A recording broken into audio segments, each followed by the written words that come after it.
I guess welcome back. Dell G2724D versus AOC Q27 G3XM. Which one is better for you? Let's look in the video. And if you find this video helpful, so please consider subscribing and liking the video and watch the video till the end. So first talk about screen size. Dell Alienware provided 27 inches screen size and it is also provided by Dell. So both are equal. Now let's look at the resolution. AW provided QSD 2560 into 1440 resolution and it is also provided by G2, so both are equal. Now let's look at the refresh rate.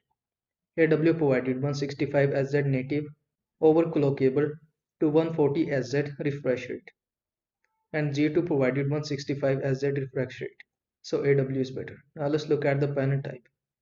IPS panel type is available on all two devices, so both are equal. Now let's look at the brightness. AW provided 400 nits SDR, 600 nits SDR, VESA display SDR 600 certified, and G2 provided 400 nits brightness. So AW is better. Now let's look at the SDR support. AW provided VESA display SDR 600 SDR support, and G2 provided VESA display SDR 400 support. So AW is better. Now let's look at the response time. 1 ms GTZ is available on all two devices, so both are equal. Now let's look at the adaptive sync. AW provided NVIDIA G-Sync compatible AMD FreeSync Premium and G2 provided NVIDIA G-Sync compatible AMD FreeSync. So AW is better. Now let's look at the ports. AW provided HDMI 2.1 DisplayPort 1.4 USB hub and G2 provided HDMI 2.0 DisplayPort 1.4. So AW is better.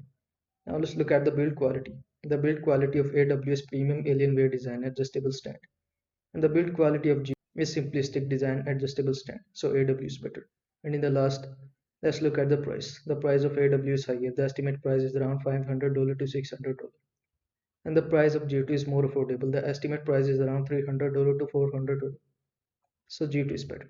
I hope this video was helpful to you. Make sure to like this video and subscribe to my channel for more this type of content. Thanks for watching.